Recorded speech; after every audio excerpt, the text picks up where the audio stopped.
Hello and welcome. I wanted to make a video discussing female MRAs. This video is going to anger a lot of people, but it has to be said. And I'm no doubt in the minority with this view, but so be it.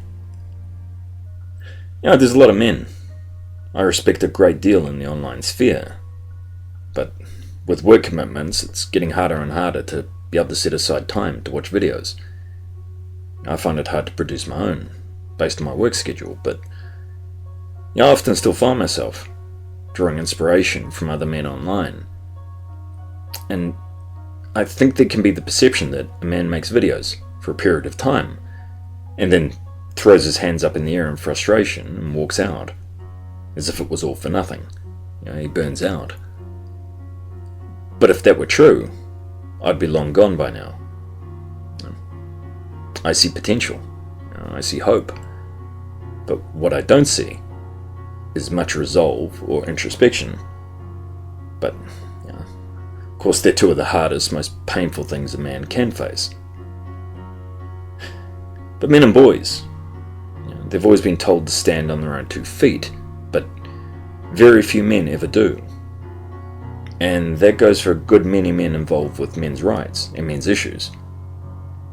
To truly go your own way, a man needs to be independent, not governed by the perception of others. A man can't do that if he's allowing himself to be censored, scared he'll lose the validation and approval of females. We've seen what's happened in the workplace, in the school system, in politics, and society at large. There's a definitive pattern, and it's not feminists taking advantage of the system, it's women. It's women on the whole, and the men who enable them. What's being brushed over and swept aside is the elephant in the room, and it's female nature. Females' disregard for males, their fear of men encroaching on female privilege, and the fear of men controlling the dialogue. But, of course, ask a woman, and she'll project this right back at men, saying that the men are scared, threatened, and so on. Hardly. Don't fool yourselves. These women, these female MRAs, they're no different to any other woman. Their motives are the same. And yes, they're working it from a different angle, but it's manipulation all the same. And me, I work with men on the brink every day. Inmates, addicts, men who have been essentially marginalised by the courts. And I have my own approach. And it's one where I seek to empower these men, so that they can find some value in themselves outside of the model that society forces on them. And often I come under a great deal of scrutiny. A female therapist or a female partner will sit in on a session and they'll be appalled by my approach. I don't take any prisoners. I'm very hard on these men, but not in a critical way. But I will push them to a point of realization of their own self-worth. I'm the hammer, they're the wall, and someone has to give, and it's not going to be me, and I make no apologies for that. And over the years, I've attended men's groups as part of my initial training. And what I found was that women always controlled these groups. Female partners, female therapists, whatever. They were always divisive, and they did their best to control the dialogue. And it's not hard to see that this is inherent behaviour with females. This is what they always seek to do. And they've done it all throughout history, and still, men refuse to accept this. It's just too painful to accept.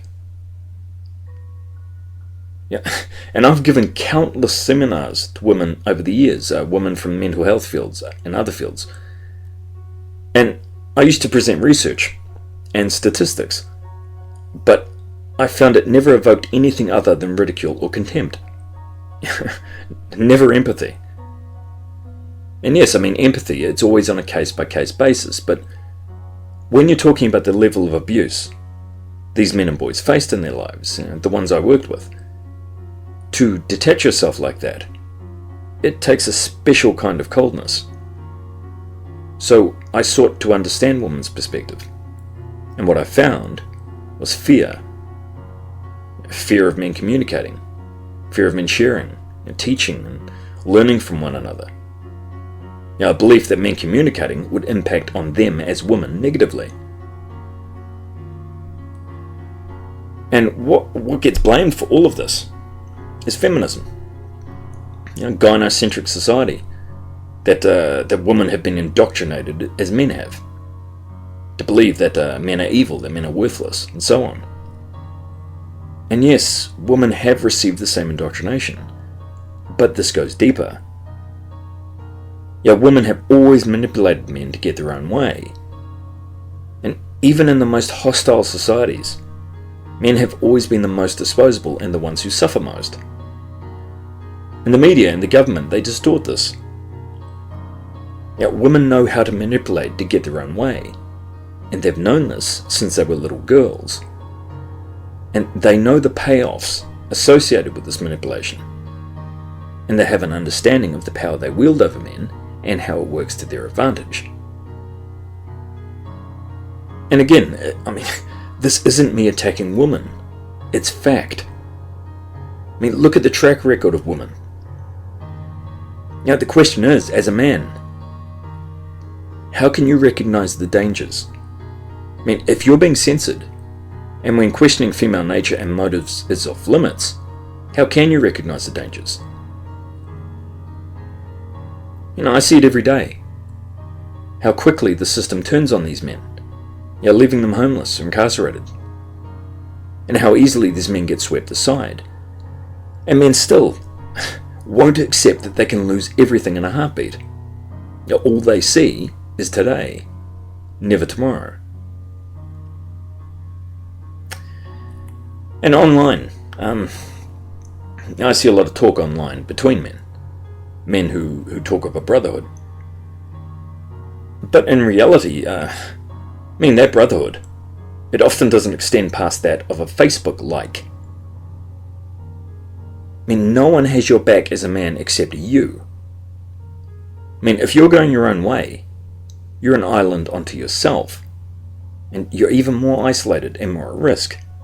And this is something that men have to face if they're going to go down that path. And I understand perfectly why men would want to avoid this, and why they'd prefer to have a woman at the forefront. She can act like a shield. It can work as a way to validate yourself, that your feelings, that your rights are worthy. And also that if a female is at the forefront, then you won't have to bear the brunt of a society seeing you as a stereotype, or as pathetic. I get that. Who wants that kind of criticism leveled at them? But a man who defines himself as worthy, and his needs as important, he doesn't need a woman to speak up for him. He's secure in his value as a human being. And if MRAs, if they want to pander to women and censor themselves, then that's their deal. If they want to put a woman on a pedestal and believe that she's this deity that they can all rally around and hope that there are more women just like her, then let them. And let these women do the talking for them, and to be used as a prop for their validation. So be it. If men's rights equal censorship and women leading the charge, then they can have it. I want no part of it. I'm not saying that women can't speak up for men, but they can't be dealing in half-truths. There's been a great deal of focus put on female nature and on the female mindset, by some of the more established male voices online. And if women truly want to be part of that dialogue, then they need to do the same. Call women out on their behaviours consistently and comprehensively. And if that clashes with the agenda of men's rights, then that's an issue of significant concern. It's cognitive dissonance on the part of men. They want to believe that the plantation isn't so bad, and that there's good slave masters out there. And again, I'm not saying that women can't be a part of men's rights, but if they are, they have to be honest. And they have to be critical and consistent. Now, I find that when someone speaks, often a person will only hear one thing that person says and then misconstrue it. And their reaction will be governed by a set of emotions and thought processes that they're not even aware of. And it happens all the time. A lot of this is conditioning, messages we've received our whole lives, also biological impulses as well. But I value men because I see how disempowered and deprived they are. And your journey is yours alone, but if you take nothing else away from this video, then let it be this: that your value as a man is defined by you, and you solely. In this video, it may anger some people, and by all means, feel free to direct your anger at me. I can take it. But I would ask you to examine the root cause of that anger. Not on my behalf, but in the hopes that you gain a better clarity as to the triggers behind that anger. Because it's readily apparent that MRAs value women's opinions more than men. They're letting women step up and lead the charge under the guise of gender equality. But these women, their agenda isn't about defending or empowering men. It's about their own self-interest. How will this affect me as a woman? But most men, they would rather stay disposable cogs than ever admit to themselves that they're being manipulated by women. Because men don't think like women. And this is a mistake by men. They see the world solely through their own perception. But the world doesn't share your logic, or your sense of injustice, or your morality. I said in the first video I made that that every man who wakes up needs to come to the conclusion of self-protection and of self-determinism. A man has to open his own eyes and see the world how it perceives him. Because women, they think strategically, while men fumble around in the dark looking for validation. Women are portrayed as victims, as incapable of manipulation. But just because women give themselves the title of MRA, we're supposed to disregard centuries of women manipulating males? Female MRAs, they want to distance the men's movement from this recurrent female behaviour, but feminism, it's just a title given to excuse female behaviour behind the guise of equality. I hear men speak out, about how women validate the men's movement.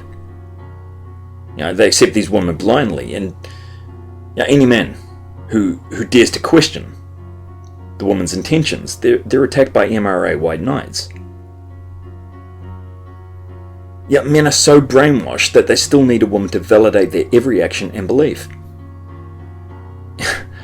A woman has to give her okay before these men feel brave enough and validated enough to speak out. And we've all been there.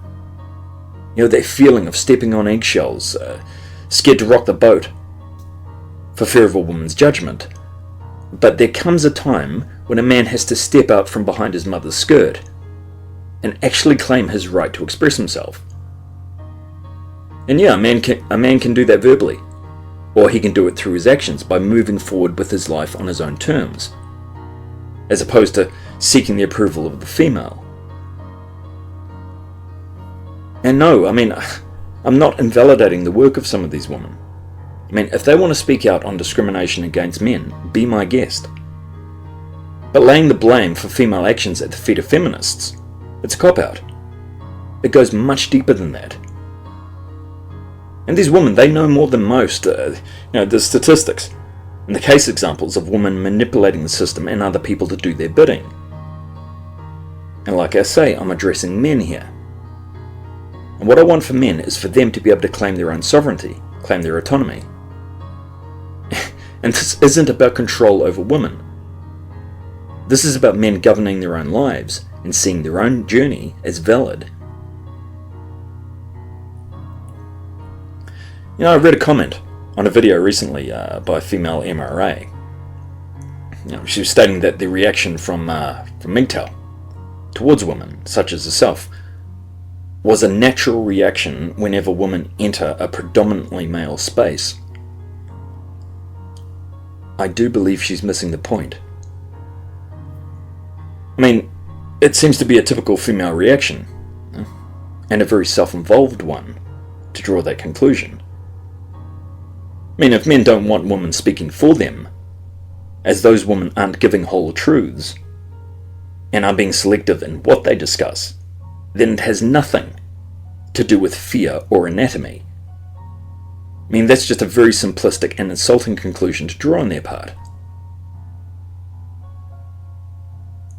It's incredibly hard to describe to a man, what it feels like, how empowering it is to be secure in your own worth, to be fully aware of how he's perceived, and be okay with that.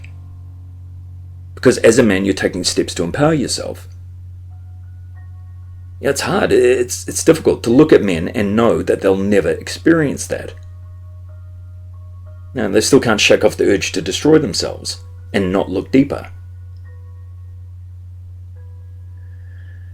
And if women infiltrate, they'll control the dialogue, and it'll be harder for men to recognize the dangers and the warning signs. You think about it, it's no coincidence that they're infiltrating now. Just when men going their own ways, gaining traction.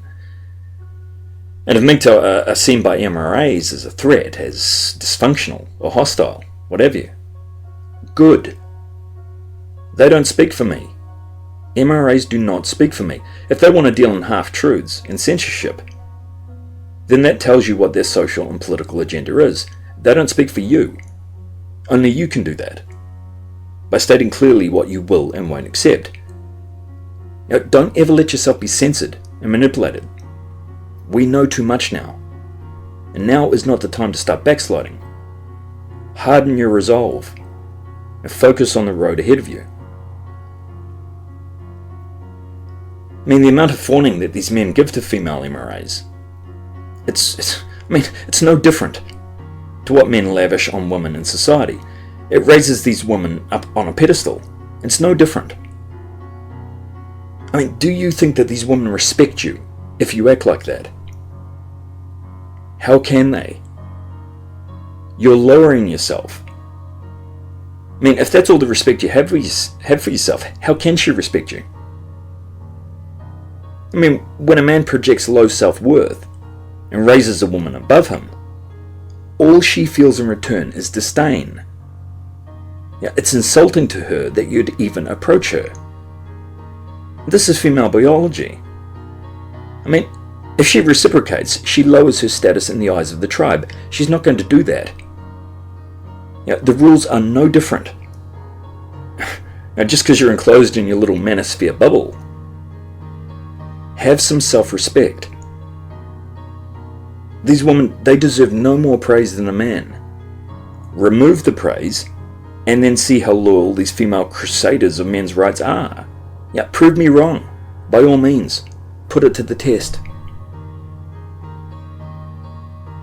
And if MGTOW, if it's too extreme for you, and you feel more comfortable relying on the goodwill of women, hoping that they're one of the good ones, and won't use the system to destroy you, and you want a woman to speak for you, then I wish you the best of luck.